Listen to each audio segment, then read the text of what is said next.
What is it that keeps you going? I think it's answering the calling of my purpose and my place in this world, right? The studies and evidence shows that people with adverse childhood experiences if you have them unaddressed, your future health index, heart disease, depressions, anxiety, right, your longevity, your health index drops based on your childhood trauma. Trauma is a medical term. Trauma literally means an open wound, physically. And we're talking about mental health trauma, right? So if you look at DSM-5, Diagnostic Statistical Manual 5, that's our bread and butter. That's what you use for a manual to diagnose people. Being a narcissist is very possible, but even for us experts with years of schooling and training to diagnose someone with any disorder, it takes at least 8 hours. Life is chaotic, suicidation, looking at life through anger, all of the things that now have become really the catapult to where you are today. What's step one? That's a great question. I think step one for me was... Benoit Kim is a podcast host of the Discover More podcast, a veteran, and a psychotherapist. Welcome to the show, my friend. Thanks for having me, Michael. I'm very excited to have you. You and I just came off the backside of one of the most enthralling conversations I've ever had in my life, and I've been very much looking forward to having you here on the show. As we jump in, I'm curious, if you were to describe your childhood in one word, what word would that be? That's a great question, and the word would be angry. What does that mean? I shared briefly when you were on the show earlier, I'm a Korean American. That's my ethnicity. And I grew up in a single mother household, and she was a tiger mom. For those who are unfamiliar with the terminology, tiger mom, as you can visualize literally, is a mom who has this authoritarian regime perspective. My way or no way. Not even the highway. It's my way. That's it. Full stop. And I just felt a lot of anger because I never understood why mom was the way she was. You know, she's older now. She's retired. Her fangs fell off. So she's a retired tiger mom, as I tell people. And we've reconciled through family therapy and so on. But growing up, it's just a lot of emotional and verbal abuse. Similar to you, I had a few suicide attempts and a lot of suicide ideations. So I just felt a lot of anger.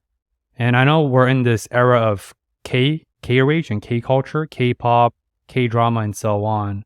One thing that a lot of ethnic men, Hispanic, Asians, Black, or otherwise, we can relate is what I call K-rage. This innate, suppressed Korean rage that I had because I didn't know how to channel it in a healthy way since all emotions serve a purpose. But when I think back to my childhood, to answer your question, anger was a predominant theme throughout my life. How did anger play out in your childhood? I think I would go against I think, a lot of times parents are just older children having children for the first time, right? Just like your therapist asked you, have you imagined your mother's childhood? Until I got to that point of grace and forgiveness, I didn't understand. So I will go against what my mom would say. I will go against the instilled beliefs and teachings only because I didn't want to. And through that, when you're operating your life in such a black and white, all or nothing framework, you lose out on a lot of the benefits and helpful things that my mom did teach me and did try to instill. And anger was blinding for me for a long time. Yeah, anger is blinding for a lot of young boys, especially growing up in single parent, female-dominated households. One of the things that I experienced in my life and in my childhood was obviously being raised by women and then an abusive man and my stepfather. And that makes you angry. It makes you resentful. It makes you callous. It makes you want to kind of burn the world down in a lot of different ways. The opposite of it, which I don't know if this was your experience or not, so I'm very curious about it, is it actually feminized me in a lot of ways. Like I was a young boy who was deeply in feminine energy, being raised by a woman, even though I was unbelievably angry. Dude, one time I got suspended from elementary school for stabbing a kid with a spork. So, so I know about anger and violence and those things coming out. Did you feel like the world was against you? Do you feel like you tried to make meaning of it? Like, what was going through your head at such a young age? I want to answer that question by sharing a concept, external and internal locus of control. It's a psychological term that you might know. All of us are at the grace of life, this force that's larger than we are, always, almost. And I just felt like I never had a sense of control. I never felt I had an agency of control of my life. Whatever my mom said goes. When I defied that, I was under the tyranny of my mom growing up. And that's what that meant for me. Until I realized, hold up, there are things I can control and there are things I could do. But I think the theme was, I have no control. What's the point? I guess I'll just accept whatever reality my mom creates for me because I'm under her roof and under her tiger mom regime. Mm. And in that, when you talk about lack of agency, I don't think kids really have a lot of agency to begin with. We're kind of being molded into whatever our parents choose us to be in a lot of ways, which is kind of strange. How would you, like, looking back at that, like, how would you define agency at such a young age? I think a lot of these are in retrospective view, right? I've been a personal help junkie since I was 13. The first book I read was The Secret. Of course, some of the concepts are outdated, but it still played a role in the development and the growth of personal development worlds. But I share that because I didn't have that level of introspection when I was 6, 7, or 8. And with our memory recall, we tend to paint our realities rosier than it actually was, right? That's the whole point of confirmation bias, self-selection bias, and so on. But I think the way I thought about agency is, what is my role in this world? What is my role in my household? What is my role in this family that I was born into? Since none of us choose to be born. That's why I feel like parents have more responsibility than children do. It's a philosophical thing that I hold. I think our parents owe us more than we owe our parents, even as an Asian. Because I didn't choose to be born, but I'm very grateful that I was born. But I think agency is, for me, what is my role and what can I do about it? I want you to go deep into this, and we have time, and I think this is a really important conversation. I once went pretty viral because I had said in a video that most of your parents are gaslighting you and they didn't do the best that they could, because if they did, you probably wouldn't be watching this video to begin with. And I'm curious, I agree. As someone who grew up with a very chaotic background, I felt, and I still do to some capacity, that my parents owed me something. I did not choose to be brought into this world. And then, of course, you have the conversation of, like, as eternal beings, maybe we did, blah, blah, blah. We could go down there if we need to. But what do you think that our parents owe us? That is a deep cut question. I think our parents owe us the duty and the responsibility by upholding their decision to give birth to us. I think they owe us the responsibility and space because they chose not to either choose not to give birth or chose to give birth, right? And I think they owe us the space to raise us to become the people they wish they were. And I think that's what instillment is, right? I think a lot of our parents, to your point, it's not my place to comment how many parents tried their best and how many didn't. There's no stats for that, right? Since I am a psychotherapist. But what I can say is, in a lot of our, at least Asian culture and ethnic culture, I don't want to speak for everyone, but this is my truth, where a lot of our parents, they want to mold us, using our word, and condition us to become the versions they never were themselves. They give us this instilled beliefs and dreams because they never had an opportunity to achieve it at their own accord. So therefore, they whip us. For me, literally, I was beaten growing up, pretty common in Asian households, because she wasn't able to achieve her dreams because of her circumstances. So I am the extension of her legacy. So she must try whatever she possibly could to mold us to the version that she never were. And that's very traumatic in its own sense, because it wasn't until recently, Michael, that I realized, hold up, what are the beliefs and references that operate by day to day? How many of those are my own voice, my own desire, my own purpose? And how many of that were instilled by my mom, my stepdad, church, leaders, thought leaders, and so on. And this process of peeling back the false layers, as I call it, like peeling back onions. I love cooking, and onions hurt. I cry every time I peel back onions. But when you get to the core of it, that's where the essence is. And a lot of us choose not to go through that process because it's painful. Well, part of me believes that it's supposed to be painful. And the reason that I say that, because it's like, how in the world do you break free of that if you do not elicit some kind of response that challenges you? And I think part of the problem is, there is emotional enmeshment that happens, and you end up with a lot of an emotional enmeshment and emotional incest. And you end up in this culturally, we are seeing this unbelievably damaging shift happening of son husbands in the world, where there are so many young boys who are being groomed by their mothers to be the quote unquote man of the house, to be the leader, to be mommy's good little boy. And that is so unbelievably detrimental to both masculinity and the male-female dynamic, that I think that there's going to be a price to pay that we don't even understand, that is starting to play out right now, but in 25 years is possibly going to be a downfall of our civilization as we know it. I realize that's grasping for straws, but I do think about this a lot. Growing up, because I think this is really important, because obviously you've created a ton of success in your life. You have an amazing podcast. You serve the country. You're a psychotherapist. You've been able to create success.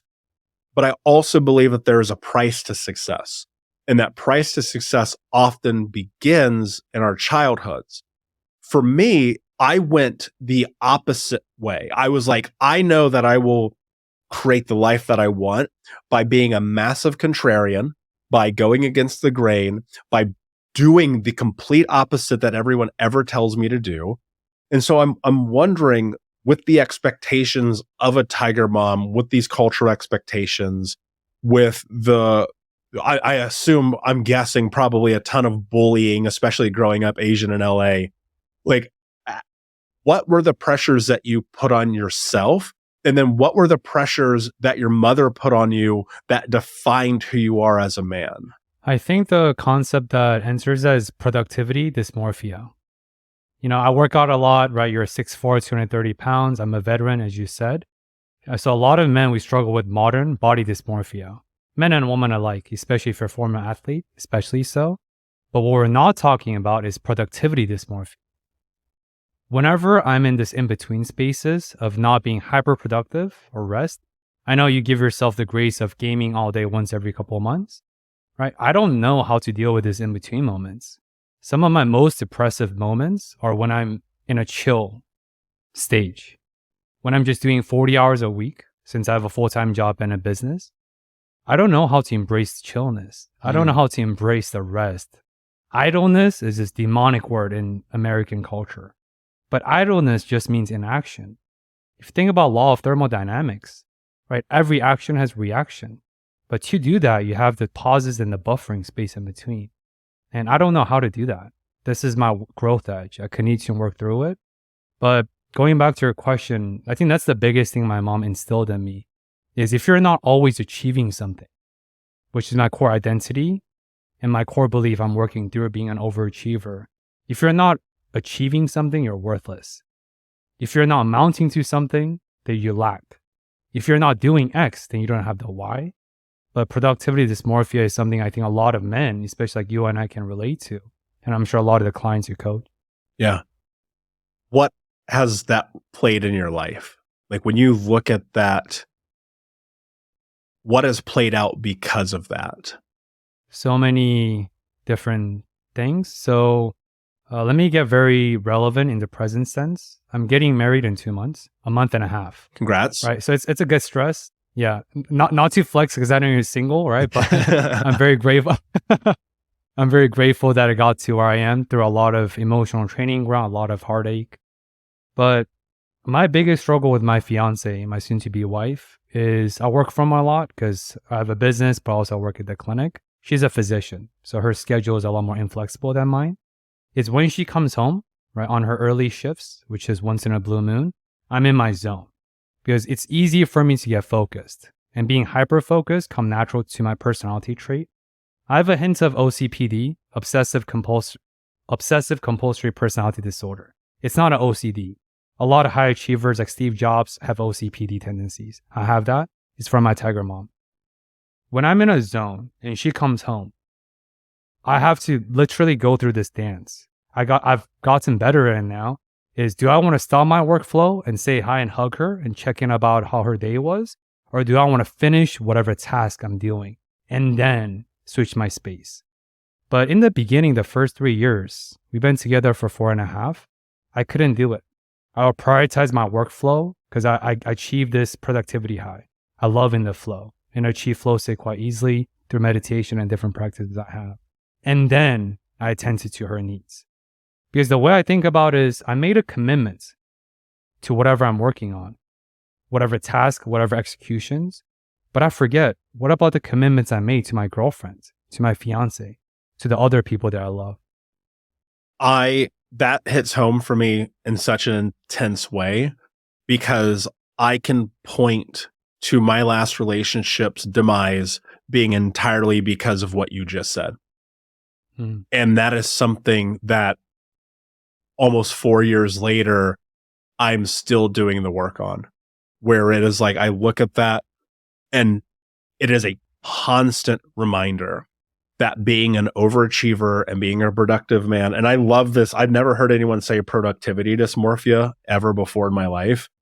I fell into that trap so deeply that I had to create the discomfort, right? Because I believe that growth comes in discomfort.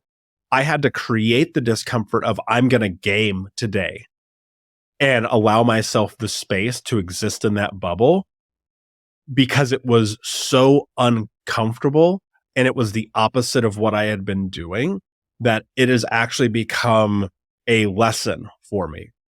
And I think that a lot of people, they struggle with that. And we live in this hyper productivity focused country, but world where we see it's like the more work you do, the better your life will be. The more work you do, the better your life will be. And it's actually the polar opposite.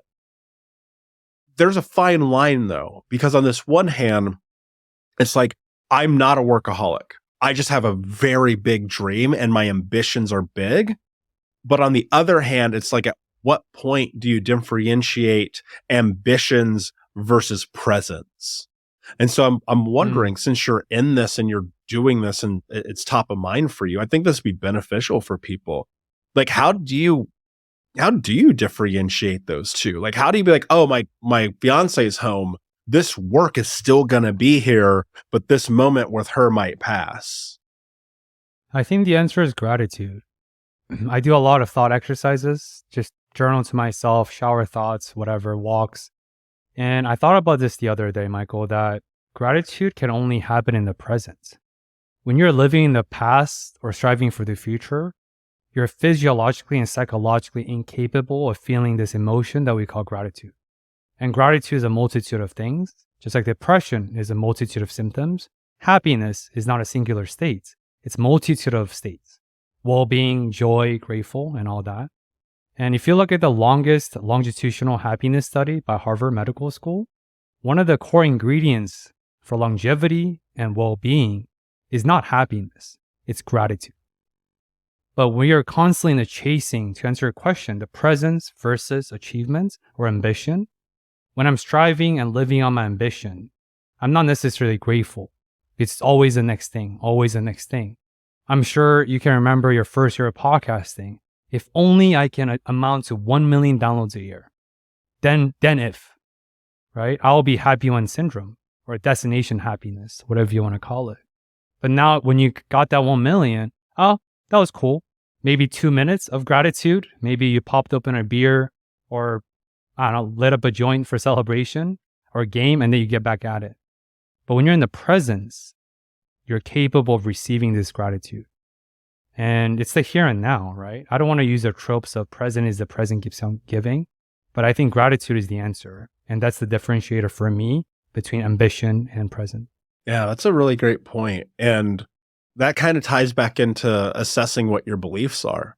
Because I would have to assume, again, I'm assuming because I don't know, I would have to assume that the idea that you could separate yourself in that present moment probably took you a lot of work. Tremendous work. What did that look like? So I tell people, like I said earlier, the proudest thing I've done in my life is not the podcast, it's not my 4 career pivots. I speak 4 languages fluently. And I didn't grow up in LA. I came to LA 3 years ago to support my fiance's career in physician because they have a very inflexible match process. So I lived in a lot of places, right? I was born into 3 different continents, 4 different countries until I was 15. That's when I came to the US. But it's like you have to think about your gap, where you are now versus where you want to get to. And this requires a lot of introspections and self-awareness that you talked about. And unless I'm aware and willing to acknowledge that there's gap, because all of us have gaps. None of us are perfect. None of us are constantly navigating this life with their idealized versions. And I use the word idealized very intentionally because most of our perceptions are distorted and most of our desires are idealized. But then where's the presence? Where's the reality? But going back to your question, the biggest work I had to do is understand that I went from a person with commitment issues because I was raised in a single mom household. There was no reference or evidence of love in my life. I never saw it. I didn't believe in love because my mom failed, but she was so great at so many other things. She checked all the boxes of external metrics of success. She was an entrepreneur. She had a company of 150 employees and so on. But she was miserable. She was lonely. She had no love. So I didn't think I was capable of love. So I had commitment issues, hopping from relationship to the other, a lot of one-night stands. But in your early 20s, you wear that one-night stands like a chip on your shoulder. But in your late 20s and early 30s, you pity them. It's a lonely existence. And through my fiance and through our work, she broke up with me, Michael. A quick story to really drive this message home. We've been in LA for 3 years now. A month after we signed our lease from Philadelphia, where I was a policymaker for 6 years, where she went to medical school, a month after we signed our lease in LA from Philadelphia, a week before we're going to pack everything up and ship and move across the country. Me for her, because my career is flexible, hers wasn't. She broke up with me because of my anger. Here's what people don't realize. We think we can avoid and run away from our hidden emotions and hidden baggages of emotions. It's not a thing. They always accumulate and always remanifest and come up somehow. And my rage, I was never violent physically. But similar to you and your ex-girlfriend, I believe you shared on my podcast, I was verbally, emotionally violent. I'm articulate. I know how to package my thoughts in a succinct way to hurt her in the most hurtful way. And that's my strength that she fell in love with. But the coward in me used that as a weapon against her whenever we're fighting. And then she said, I've had it enough. No more. I don't deserve you. I deserve better. She has self-respect for herself. And she broke up with me. I'm 6 foot, not quite 6'4". That would be my dream height, right? But 6 foot, I'm 190 pounds. I'm fit. I'm a veteran. I've never been on my knees until that moment. I begged her to take me back. I puked in the toilet. I never understood the concept of heartache. What does that mean? I felt like someone squeezing my heart from inside out. I felt sick. I think I had a panic attack. And I vomited for 5 minutes. And then here's my lesson to bring this home. She eventually took me back, and we're about to get married in 2 months. Thank the Lord. Thank you, universe, right? That she took me back. I didn't understand the difference between being vulnerable and telling vulnerable stories. You and I, we've talked about our trauma stories. I was sexually assaulted in college. I was healed through psilocybin therapy in 2016. I know you were molested as a child.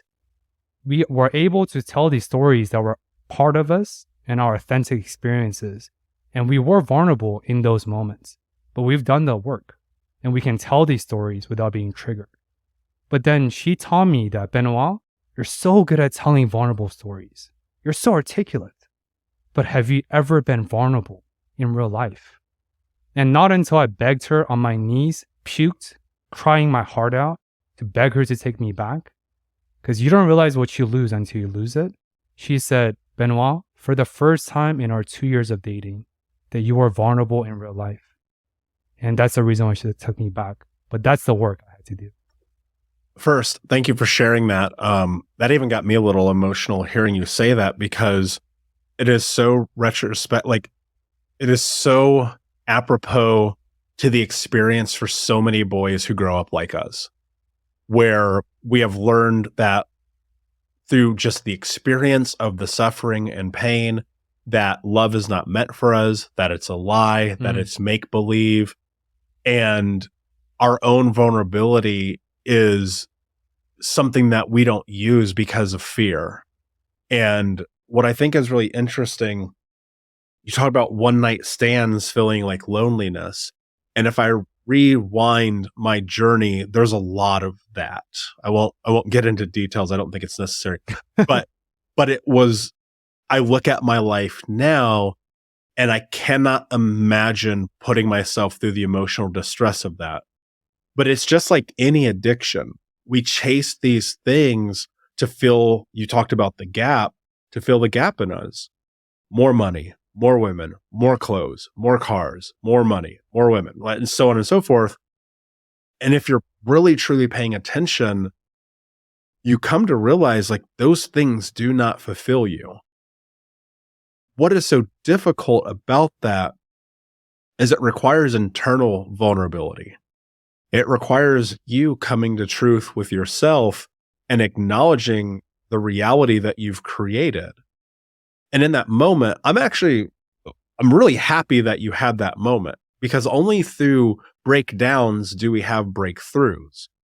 What's so fascinating is there's only ever the moments of that kind of growth when you have a relationship, when you have somebody who's right in front of you, who shows you who you are. There's this amazing quote by Neil Strauss. If you don't know Neil Strauss, he wrote a book called The Game in the early 2000s. He was a pickup artist. He wrote another book that is arguably my favorite book of all time called The Truth. And in that book, he wrote a line that has stuck in my head for over a decade. It said, if you don't address your childhood traumas, your relationships will.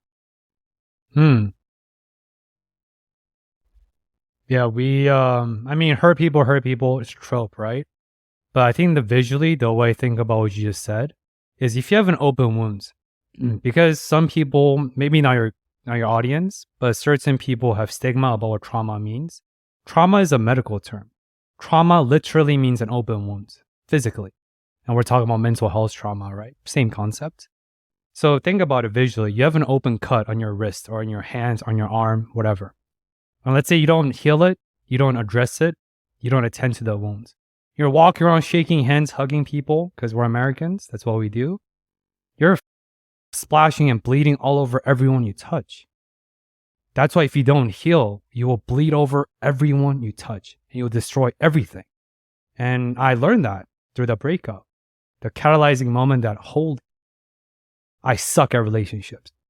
When I look at my chapters, I know every game. I used to watch Simple Pickup. It's a pickup thing when it used to be like a hype on YouTube like years ago.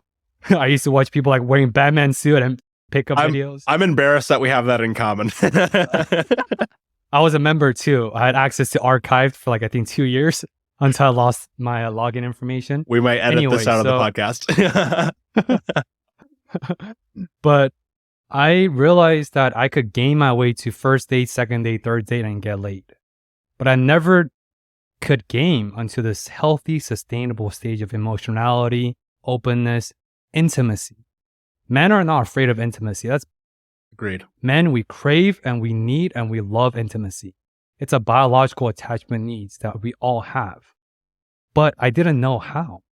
And I realized, the game book I've been navigating my life around through incessant, lonely, pity, one-night stands for myself and the people. It was sad, and I had to do something about it. Yeah. There was a moment, I love your vulnerability, so I'm going to go in there too. There was a moment where I was sitting in a hotel room on my knees, calling my ex-girlfriend and telling her I made the biggest mistake of my life. And I realized in that moment that that was my childhood coming back. This was years ago. And I hung up the phone and I sat there on the floor and I cried. And I felt a tremendous amount of empathy for the child in me who grew up with a mother who was absent, who was a drug addict and alcoholic, a stepfather who was abusive, a grandmother who, no matter what I did not love me or did not express it, I should say. And then sabotaging relationship after relationship after relationship. And if you look at that, it wasn't just the relationships that were intimate. It was relationships with my brother. It was relationships with my friends. It was a relationship with myself. Because trust me, I promise you this. I'm going to get canceled for this. I know I am. If you weigh 350 pounds, you cannot tell me you love yourself. I refuse to believe it. And here I am, 350 pounds. Tell me you love yourself. On the reverse of it, I could even argue the counter. If you're jacked with six-pack ripped abs 365 days a year, I'm going to make the same point. And so it's really about the thing that I think is, you said you didn't know intimacy. I didn't either. And it's one of the most unbelievably devastating realities for most men. To put yourself in that position and to share this publicly, I think is really beautiful. What did the process look like to gain intimacy, not only with yourself, but with your now fiance? If I may, can I ask you a question and then I'll get back to that answer? Sure, why not? I'm curious, just because when this stands, what would you say to your younger self now? What would you tell him? People ask me that a lot, and I wouldn't tell him anything. And the reason why is because I love my life. And I wouldn't have listened. I'm like, you old man. That would be my answer too. But can you repeat your question? Yeah, I was asking you how you got to intimacy with yourself and with your partner. I think it's when I learned what I shared earlier when you're on my podcast is if we're incapable of loving ourselves, we can't love other people. But it's like the famous quote, when you're pointing a finger at the moon, a lot of people get caught up looking at the finger. They don't look at the moon, right? So what I was asking myself, why is my life so chaotic? Why does every relationship I my longest relationship was 2 months. I think it was like 58 days, not even 2 months before I met my fiance. She was the first one I brought home to. She was the first one I said, I love you to. She's the first one I made a lifelong pledge. Also, soulmates is a idea. I don't believe in predestined other half. You're negating your responsibility if you believe in soulmates. You choose someone. Obviously, there's compatibility. There's a non-negotiable list you go through, and you commit. That's what relationship is for me. But until I had to realize what is a common coefficient in my chaotic life at the time. Oh, whoa, it's me. It's not my ex-girlfriends. It's not my mom. It's not my teacher. It was me, the self-sabotage. And that's when I realized, oh, I see. And I did something about it. I interviewed Layla Hermosi recently. Her and her husband, Alex, have built a pretty massive empire at a very young age. And I was talking to Alex once. We were at Top Golf here in Las Vegas, and we were talking about relationships. And he said, I love my wife, but what I love more is that I choose loyalty over novelty. And I was like, holy going into that is choosing loyalty for yourself first, right? As a person who is in this healing journey, looking at your life and assessing reality. Because like you talked about this idea that the if then, and especially in intimacy as men, there is this cultural narrative that destination happiness, right? I love the way that you phrase that. I think that you should copyright that because it's so powerful.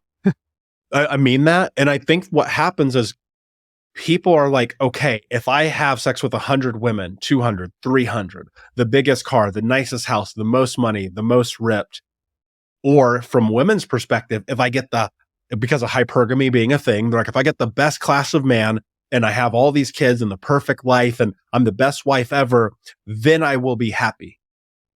And it's a fallacy and it's a lie. And it's the same pressure that whether you have a tiger mom or you have an absent mom, it's the same presence and the lie and the fallacy that we place on ourselves to create a false sense of belief that one day we will love.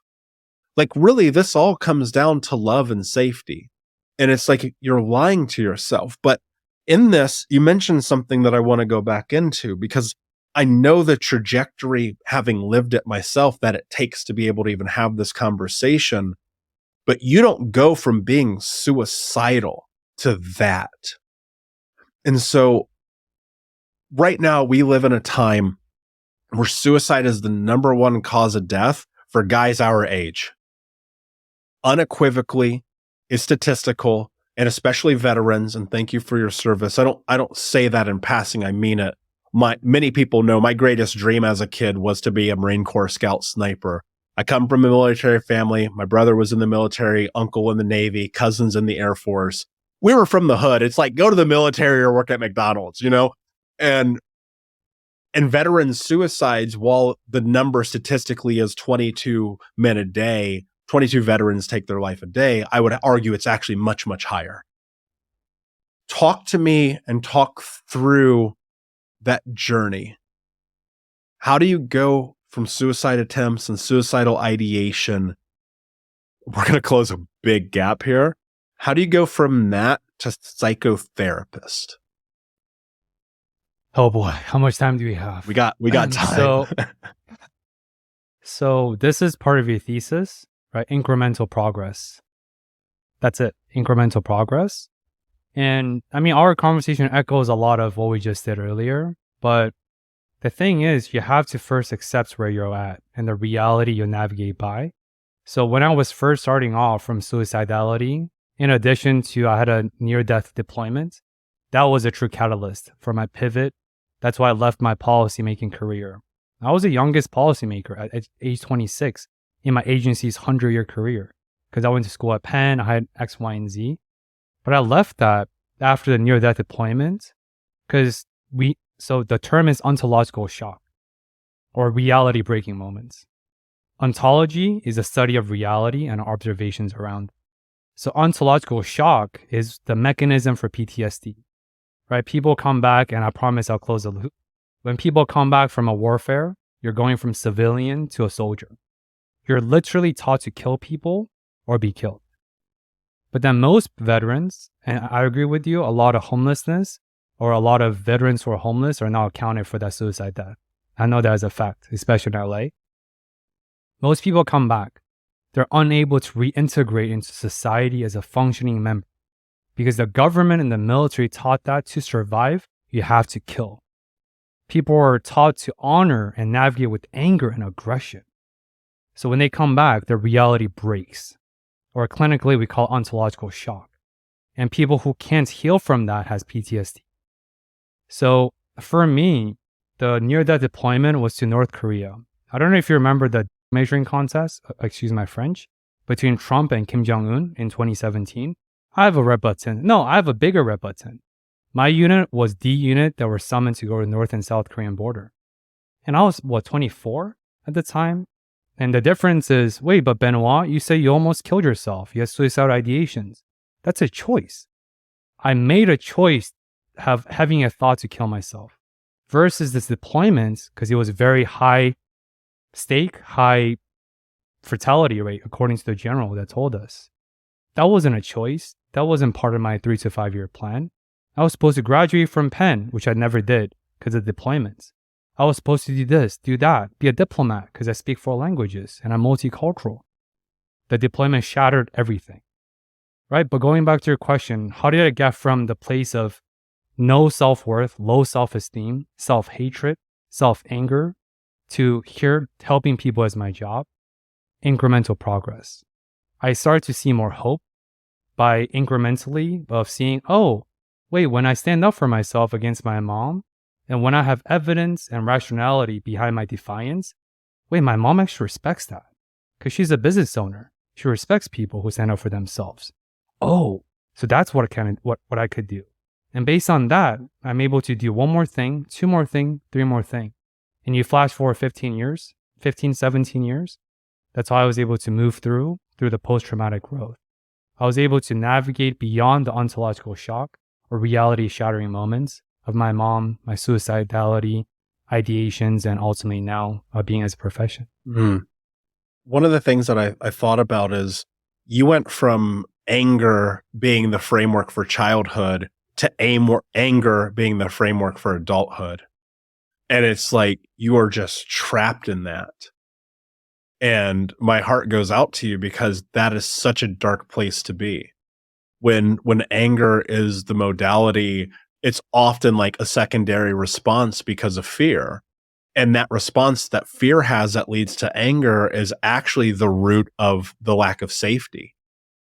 And so, you think about how often as children, then we turn into adults, the very thing that we were trapped by that created the lack of safety becomes our emotional home that then we seek in adulthood.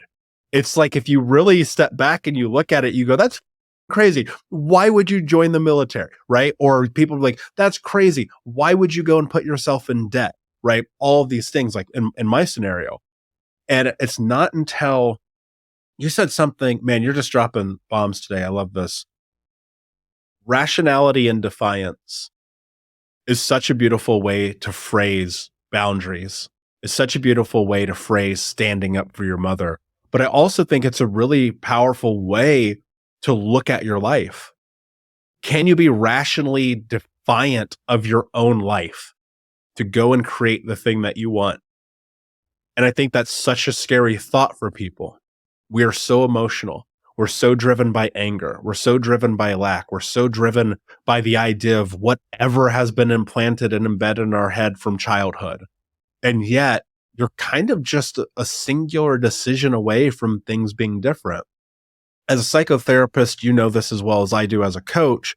While we exist in two very different realms, we both see people have one thing in common. They have no ability to create a rational self-identity. And in that, and because of that, the thing that happens is they step into codependence, one-night stands, unfulfilling careers, poor health, too much, like whatever that thing is. Being rational in the age that we live in is almost irrational. And so I'm curious, where do you kind of start, right? So you talked about a big part of your journey was actually in the healing and doing the work. Obviously, you mentioned psilocybin. We can go down that path if you think it's necessary. But if you're at step one, going and rewinding and kind of looking at 24-year-old you, life is chaotic, suicidation, looking at life through anger, all of the things that now have become really the catapult to where you are today.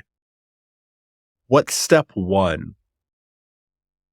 That's a great question. I think step one for me was recognizing and reconciling with the fact that being angry feels good. I had to accept that angry feels amazing because you're grasping for control. You said it. When you're angry, and usually this is a general blanket statement, most people who lack agency and inner locus of control in their lives, they're the angry people. I will bet $1 million on LA, the city of traffic and palm trees. Crazy drivers every day, right? Insane drivers. It's crazy. I literally saw another car coming through one way with facing 40 different cars. Anyway, when I see road rage behaviors, I think to myself, they lack agency in their life. So being angry on the road by being petty is how they exert their little sense of control externally. Because what's in the internal always manifests externally, period. So step one for me was, I don't want to admit it because my fragile ego at the time, being angry feels good. Lashing out feels good. Because in those moments of lashing out, I feel powerful. I feel like I'm in control. Even though you're hoping to God that you can redeem the burning house, the burning marriage, the burning relationships, the burning business. But that was step one. It's fascinating to me how chaos is something that people want to escape, and yet is the very thing that people put the most energy into. That's all they know. If you grow up in chaos and addictions, and if you grow up with this chaotic dynamic, family or interpersonally, that's all you know. And we just like things that we know. Even if we know that rationally the chaos is bad. But once again, we talked about this. Emotions, when you're in an emotional responsive state, there's no logic, there's no neocortex. So you're not really thinking about thinking. There is no metacognition, right? There's no critical thinking. So if chaos is all you know, and if the pattern that you see and feel surrounded by are chaos, you're going to go for that. Even though when you put it on paper, you're like, whoa, what? That doesn't make sense. That's the point. It doesn't make sense because it's chaotic. Yeah, which is the same way you end up ruining another relationship, right? Which is the same way you end up in debt, which is the same way you end up 350 pounds, right? And what's so difficult about that, and you said it, is what is internal manifests externally. And a lot of people feel like they deserve it. Like, I really genuinely felt like God hated me, the universe was out to get me, that somehow I deserve suffering, that it was manifest destiny, that I would be a loser. And it wasn't until I made a decision to shift that I was actually going to have a different life. But that required a shift in beliefs, right? And a shift in standards, and a shift in not only where I lived physically, but where I lived emotionally. When we look at this, I want to go into beliefs a little bit deeper, because you kind of started there, and I think it's very, very important. I'm going to ask you this way. What belief did you have to let go of to become the person you are today? I think the belief that I had to let go was that life was inherently meaningful. I'm going to say that again because that sounds tricky. We're all meaning-making beings. Our ability and our capacity to create and interpret meanings out of seemingly ordained or random events, that's what makes us humans. It's a unique capacity that only humans have, Homo sapiens.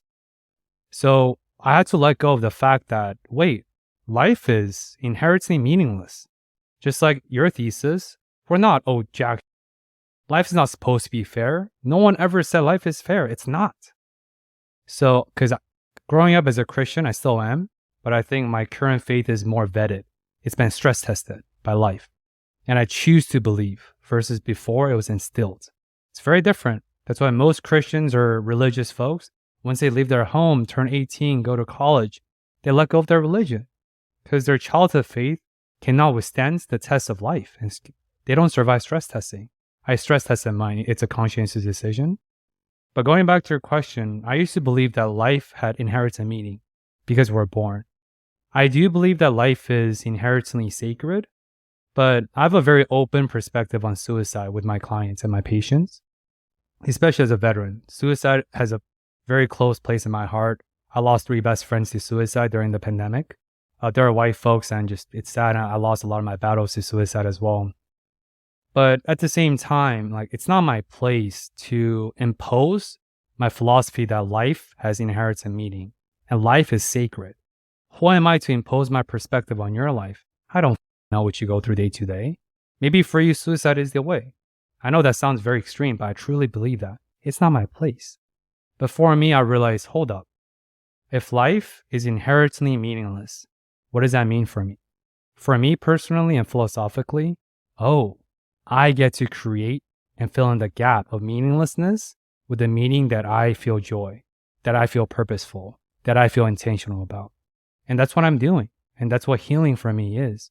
Creating a meaning in my life based on the larger circumstances that happen to us. And that orient and design my life as such so it's meaningful. Ever since I quit drinking as a recovering alcoholic 4 years ago, I don't have any superficial friends in my life. superficiality is non-existent in my life. I don't hang out with people just because I felt the need, because there's alcohol as a lubricant factor. If I want to hang out with you, if it's not a yes, it's a no. If I want to do a podcast, if it's not a yes, it's a no. Because that's the meaning, and my life is by design. But that's what comes to my mind. I believe that to be true as well. And for me, I'm nihilistic. And what I mean by that, for those who don't know, is I believe that at the end of the day, everything we do doesn't actually matter. However, because I have been able to create this juxtaposition in my own mind that every single thing I do matters in this moment, that has given me the space to design a life that is fulfilling. And like you, what I have reconciled is that there are seasons of life. There are people who belong in those seasons.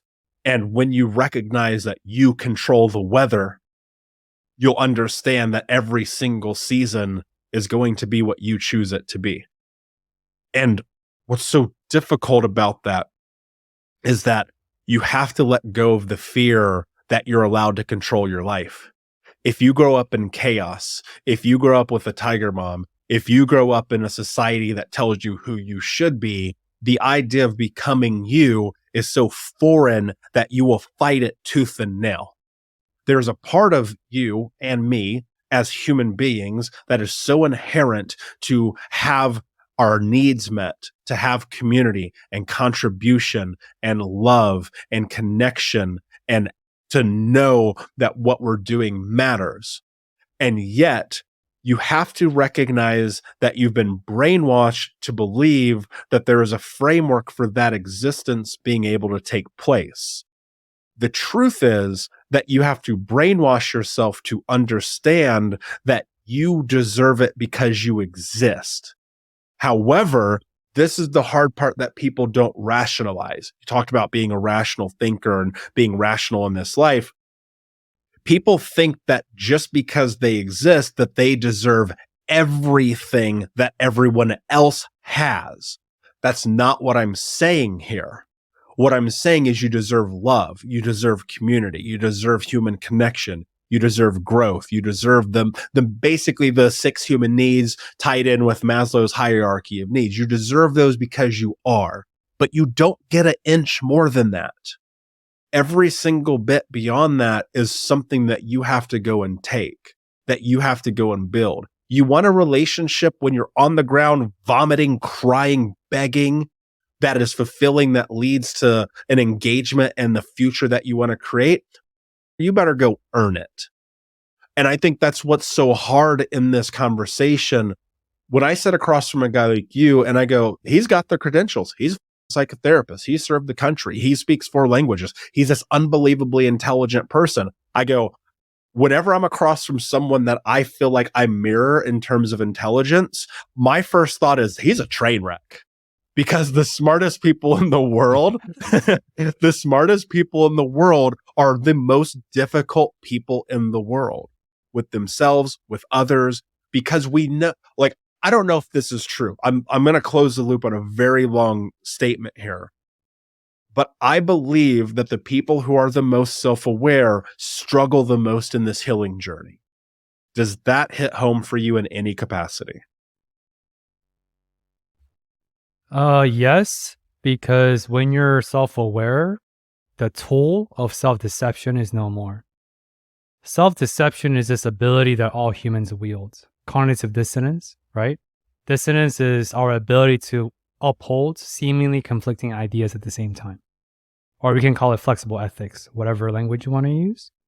But when you're self-aware, and I love you brought up the fact that the most intellectual people are the most miserable. There's a lot of ounces of truth in that because we're unable to give ourselves grace and others and so on, right? Your achievers are not.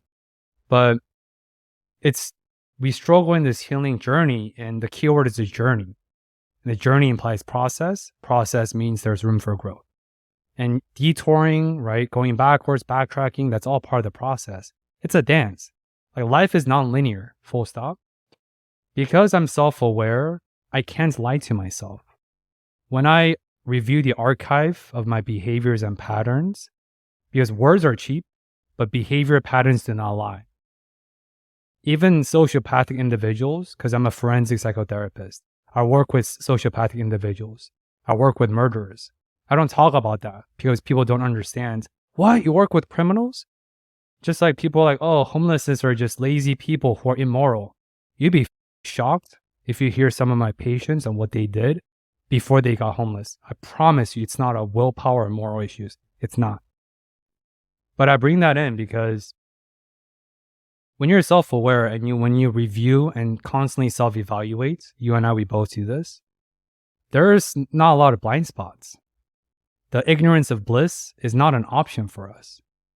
And it's a chosen path. In the military, we're instilled with this number one principle in combat intelligence. Seek out the path of least resistance. Obviously, you don't want to go into the rain of fire.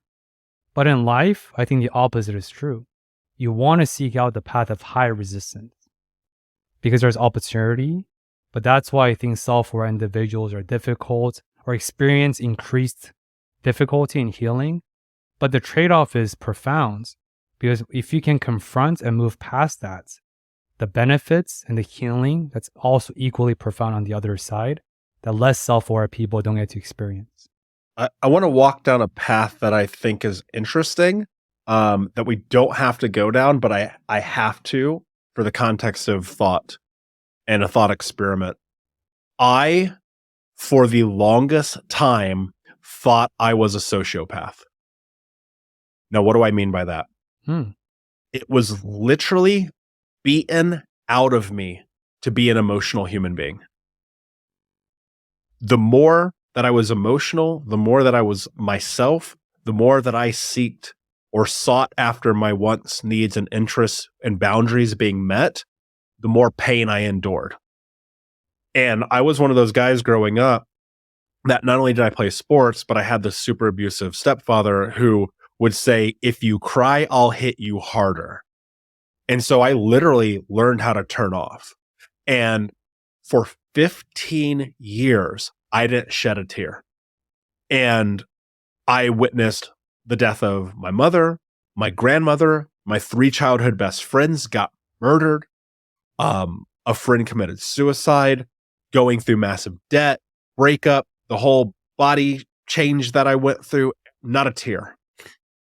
And I, in the healing journey, would come to discover that the most difficult aspect for me was that I could learn how to cry. And it wasn't in the learning that I believe that I healed, but it was in the allowing. Dude, I fought it so hard. The idea that I would cry in that 15-year window felt so weak, I would rather die, which is probably why I put a gun in my mouth, because I needed to explore my emotional capacity more than anything in the world. And the reason why I'm bringing this up is because so many people self-diagnose, they self-label. The word narcissist gets thrown around like I can't even believe. Like you probably don't know a narcissist. All right, we got to settle down with this. I'm wondering though, if you could create some context as an expert in this field around what are the traits and characteristics of someone who is a sociopath. Because my fear is that there are a lot of people who kind of label themselves, where it's really like actually what you need to do is actually understand words at a definition so you understand that the power that they have over your life. So would you mind defining that for us? Yeah, this is an interesting detour taking, but I'm all about it. So if I may, let me geek out a little bit because Please. I love this, right? So if you look at DSM-5, Diagnostic Statistical Manual 5, that's our bread and butter. That's what you use for a manual to diagnose people. And I want to echo your point. Being a narcissist is very possible, but even for us experts with years of schooling and training to diagnose someone with any disorder, it takes at least 8 hours. And this is an expert perspective, 8 hours. Not your colloquial layman 8 hours, right? So I just want to echo that real quick. So according to DSM-5, clinically, to be a sociopath, and sociopathy is what people talk about, psychopath, sociopath. People use them very interchangeably. A sociopath are better at disguising their nature than psychopath do. So that's a very nuanced difference, but they're very interchangeable the way we use it. So to get sociopathic disorder, before that, the prerequisite is APD, antisocial personality disorder. Antisocial personality disorder means there's criteria of lack of ability with empathy, difficulty with remorse. You exhibit antisocial tendencies, such as you don't care about conformity. You say in a very brazen way, disregard people's feelings. You don't think social norms apply to you. But here's the interesting thing, right? Even within all this, there are societal and social and psychological benefits to sociopathic tendencies. Remember what I said, there's tendencies, which is traits of personality, and there's a full-blown disorder, which is a sociopath we talk about. And about 1% of human population is sociopathic. What does that mean? There's evolutionary benefits to being a sociopath. Think about war zones and back in the medieval times. You don't want compassionate people beyond the door defending your country. You want bloody killers like Navy SEAL or top tier 1 operators. They're sociopath. They are. Except they fight for our countries. Or terrorists who fight for the other countries. Right? But before antisocial personality disorder, to even get diagnosed for that, the eligibility, you have to have oppositional disorder. And what that means is just you're in special ed in high school, middle school, you're got into a lot of conduct disorder troubles, you're defiant against teachers, authorities, you got arrested a lot of interactions with the system, right? So you have to have oppositional disorder on your record, like juvenile systems, whatever. And then you can get diagnosed with antisocial personality disorders. And if you have that based on other behaviors and characteristics, then you can be a sociopath. But there's 1%, and that's very rare, but they do exist. So the reason that I brought this up is because you kind of laid out a few of these characteristics that people may have if they had sociopathic tendency, right? Or if you look at the antisocial personality disorder, what are some of those things? Lack of empathy, right? They don't care about feelings. They balk at social norms.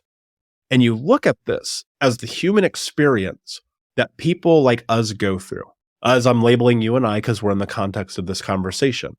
And you look at the people who may be listening to this, and they're like, well, I am not always empathetic, and I balk at social norms, and this and that. And then you realize that, wait a second, there's a conversation to be had here about nature versus nurture. And I think that when we live in this society and we have people who have gone through such traumatic experiences, sometimes the reality of what they actually need isn't necessarily a diagnosis, but maybe it's a hug. Maybe it's vulnerability.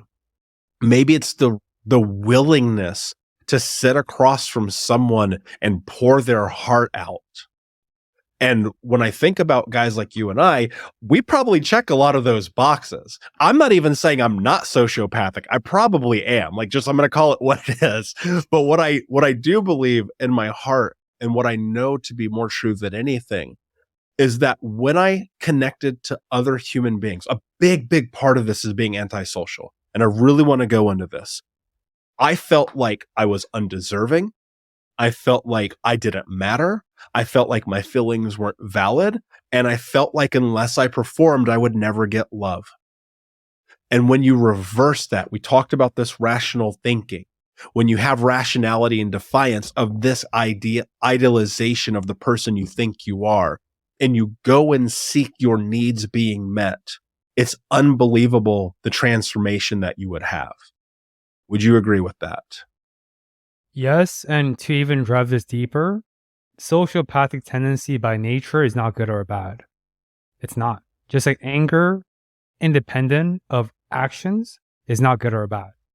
If you're lashing out of anger, that's bad. Verbal, physical, whatever abuses, right, that we went through. But anger just by itself is not a good or bad. It just is. All emotions have functionality. Every emotions, Paul Ekman, he's a psychologist who defines 6 primary emotions that humans have. We have more. There's immutable emotions like 150 plus. in different cultures. Like Japanese have words that describe certain emotions like longing and love and belonging that we have to use 3 different words for, right? But to bring this home, sociopathic tendency is not good or bad, just like anger or sadness is not good or bad. They just are. But what are you doing about it? And how are you channeling the sad emotion or the sad tendencies? So let's make this very relevant to you and I. I'm very empathetic just by nature. And but I also have I told you, OCPD, obsessive compulsory personality disorder. I have traits of that I shared when you were on my podcast earlier. What that means is I'm very good at hyperfocused. I'm very good at blocking out distractions and noises. Meditation helps, but I have that innate characteristics in my heart. That's DNA. Shout out to my mom because she was a tiger mom, right? So it's how we channel it that matters. So for me, because I have certain traits, I'm able to have trauma therapy with my sociopathic clients and patients. When I look at their core report, it's grotesque, it's gory details. There's no need to share that openly, right? But I don't carry that home. When I go to bed, I don't have nightmares. I don't lose sleep over what my patients did because I just don't. And that's a part of, you can argue, sociopathic tendencies that served me really well as a psychotherapist in a forensic core mandated setting. If I'm an empath, even though I don't even know what that means, if I were air quote empath according to TikTok definition, I cannot do what I do. You cannot do what you do with the type of experience you've had and the clients you help. If you lose sleep over every traumatic stories your clients tells you, we'll be dead. We'll be burnt out. So the question, using your words earlier, it's not good or bad. Let's destroy the dichotomy. Rather reframe it as, does it serve us or does it no longer serve us at this moment? Yeah. And thank you for all of this, by the way. The reason I wanted to go down this side tangent is actually because it was just kind of like a path through the other woods. I wanted to walk by the lake a little bit and to come back to a very important question. We started this conversation about anger in your childhood, anger as a teen, anger in your 20s. How did you discover the other emotions? And what was your process into allowing those other emotions to exist that have led you to where you are? That's a great question. I think for me is realizing and trying to validate the hidden underlying emotions that are beneath the shadow of anger. What do I mean by that? We only get angry at people or things or events when we care. That's it. If we're truly indifferent, you don't get disappointed. You don't get resentful. You don't get angry. Why was I angry at my mom? Because I cared about her. I cared about the dynamic of our family, that she was my mom and she did love me. She does love me, right? So I think for me, I had to go beyond the surface problem. This is very common for relationship or couple therapy. People are, I don't like him because he didn't do laundry or dishes. That's not the reason why you're about to get divorced. It's not the dishes. It's not because he didn't throw out trash for the last 2 months. That's not it. What's underneath that? Go deep. I went deeper beyond the surface of anger. And I realized, I care. I care about my well-being. I care about my wellness. I care about my recovery. And once I understood that it's about caring, I realized, wait, so it's not the anger then. It's not the behaviors. It's that I just want to feel belonged. I just want to be loved. I want to be seen. And 3 core ingredients that every human needs for wellness is the need to be seen, be heard, and be accepted. And that starts from a very young age of primary attachment that you know about, right? And I know you talked about a study, adverse childhood experience, on quite a few of podcast appearances. It was, you know this, but I just want to bring this home really briefly. Feel free to add on. It was a study that was established in 1995 to 1997. It just means that every single one of us have experiences that were adversarial to our grow up. Divorce, poverty, zip code, abuse, and so on. And you brought up genetics, nature versus nurture. The study shows that 60% of our materials biologically is epigenetics. It's the expressions of your DNA genomes based on environmental feedback. That's what nurture is. Nature is the DNA chromosomes underneath that, where 60% is nurturing and 40% genetics. This is confirmed, right? So what does that mean? Wow. If you have adverse childhood experiences and you're continuing to unaddress them, you haven't attended to the trauma or the wounds, the open cuts we talked about with trauma earlier, they're not going anywhere. And the studies and evidence shows that people with adverse childhood experiences per ACE, it's a rating, as you know. If you have them unaddressed, your future health index dips. Heart disease, depressions, anxiety, right? Your longevity, your health index drops based on your childhood trauma, right? But I want to really focus on nature and nurture. But that's what that means, right? You have to accept both. It's always both. Yeah. If I were to look at the path that I was on and the road that changed everything for me, it was actually discovering the ACE survey. I was 29. No, I was 30. I was 30 and I was sitting in my bedroom and I was on YouTube and I found this really weird video by this guy named Dr. Folletti. And it was like him just going through this keynote, and he brought up the ACE survey. And he was ultimately initially the one who launched the project. And that project was founded on obesity. He was treating people who had obesity, trying to understand what caused it. And what happened is a woman happened to mention that she was around her uncle. She had lost like 40 pounds, gained the 40 pounds in like a month, dude, gained 40 pounds back because she had had exposure to the uncle that had molested her in childhood. And because of that, her autonomic response to that stressor was to go and put on this weight to, in her brain, make herself unattractive so that she would be safe. And I remember sitting there watching that, and I was like, everything about my life is different. That's why I talk about that all the time, because it's such a pivotal understanding that I have that has frameworked my ability to go down this healing journey. And I think that it is ultimately education, because it's the truth will set you free, right? And I think it's ultimately education that will heal you. And it is the willingness to be a part of these kind of conversations, to talk about the most difficult things that we experience in life, and to ultimately be able to sit in vulnerability as not only men, but as a human being, as women, as however it is that you choose to identify in the world, whatever. And it's to just to recognize that even though you may have started off in whatever environment you come from, you can build, create, and shape your life into the environment that you want it to be. But you have to face your fear. You need to have help. And I want to get closer to the end here because I know we're running out of time, but there's one question that I think is really important that probably not enough people talk about. And I'm curious for you, as you've gone through this entire journey, sobriety and healing and dealing with chaos and death and suicide and just so much pressure of the world, what is it that keeps you going?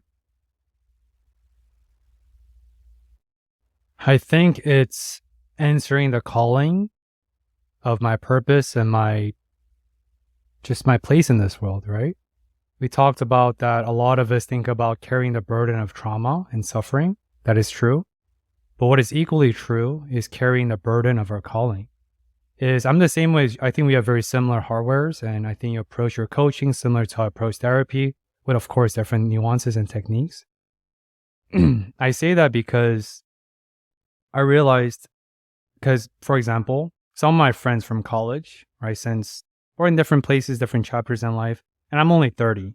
And I was still like, don't subscribe to anything I say. What do I know about this world? I'm just speaking. I say truth. That all the time. Speaking of truth seeking, all right? Because I want to upgrade my beliefs over time. So hopefully I can dispute and rebuke whatever I said 4 years ago, because that's evolution. And evolution implies changes. My friends were asking me, Benoit, you work 6 days a week. You record every Saturday, SEO, business, hiring, firing, whatever. Why? I feel like you're doing pretty well in life. You could be a trophy husband with your fiance being a physician because she's GI, so she'd be making bank. My goal in life is to be the most ambitious trophy husband. That's my life's motto. I'm getting there. My biggest long-term investment. I'm about to invest that in a couple of years. But jokes aside, I tell them, no, it's not because I'm conforming or I feel called to meet whatever societal expectations of what success means. That's not that. That was in my early 20s. I unlearned, deconditioned, and everything I'm doing now is by design, period. Is I know that I'm born into this world and bring our philosophical discussion from earlier. We are simultaneously nothing in this world, infinite flowing stardust in the constellation of skies, while we're everything in this world, because we are here. Descartes, I think, therefore I am. We matter because we exist, period. But also we don't matter. Like you said, nihilistic beliefs or otherwise. And that's why I keep doing what I do, is I know my truth. And also a lot of people says truth seeking, independent thinking, critical thinking, whatever buzzword. I learned in my life, I don't know if you feel the same way, but a lot of people say they want the truth. No, they don't. They want the conformity of truth that's comfortable to their reality. They don't want the absolute real truth. They want the comfortable version of truth. But for me, I know my truth and I know my calling. My podcast is just an extension of my servant leadership. You're the exact same way. I volunteer at church every Sunday. That's the avenue I'm giving back to the world, whatever, because I do feel very grateful that I'm still alive, given whatever I've gone through in my life. But I know my truth, not the conformity of truth, but my real truth. And I know that I owe it to myself to live up to the potential of my calling, whatever that means. And that's what keeps me going. I love that, because your truth is actually the only truth that matters. And I said it before and I'll say it many times, the truth will set you free. But it's only your truth that will set you free. Because the world will look at a guy like me versus a guy like you. And the world will tell me, oh, this guy is 6'4", covered in tattoo, gold nose ring in, says all the time. What does he know about helping people? And the world may look at you in this very different light and go, oh, he's educated and he served the country and he speaks 4 languages. Like, he's the guy. But either of us could be really great at our life, and both of us have been both. And that's what I think is so fascinating. The one thing that you and I have in common, that I believe that the people who really change their lives have in common, is their truth. That's what this has always been about. Like, Think Unbroken for me has always been about that. Can you get in a position where you can go and look in the mirror and be okay with your reality? That's the game. That's what changes everything. That's how you become the hero of your own story. Benoit, this has been an amazing conversation, brother. Thank you for this. Before I ask you my last question, please tell us where we can find you and learn more. I don't have an awesome best-selling book like Michael yet, but maybe in the future, because I subscribe to the long game perspective. But if you resonate, took away anything insightful from our conversations, remember, this is my truth. I'm only 30. What do I know about this world? We have a YouTube channel, Discover More Podcast, Apple Podcast, Spotify, and the whole 9. And guys, please go to thinkunbrokenpodcast.com for this and more, which we will put in the show notes. My last question for you, my friend. What does it mean to you to be unbroken? As I shared earlier, I'll bring it back. I want to share, I know you have affinity for Japanese and samurai games, so I'll play along, even though Japanese are the colonizers of Korean. I don't really care. I don't really care. Beyond my generation. But think unbroken for me means wabi-sabi. It's a term I learned last week. It means the art of impermanence. I think that's what unbroken is simultaneously accepting that we are all broken in some way, because we are. We are the grace of the sequence of life, period. At the same time, all pain, all suffering, just like success and failures, are impermanent. We are impermanent, and the absolute nature of life is also impermanence. So what can we do within the space of impermanence? I think that's up to us. Brilliantly said. I love that. And I believe that an impermanence is recognizing that also the worst thing that ever happened to you doesn't have to be the thing that defines you. So that hits very, very home for me. Thank you for that. Thank you for being here, Benoit. Unbroken Nation, thank you for listening. Guys, please remember, When you share this podcast, you're helping other people turn their breakdowns to breakthroughs, transform their trauma to triumph, and become the hero of their own story. And until next time, my friends, be unbroken. I'll see ya.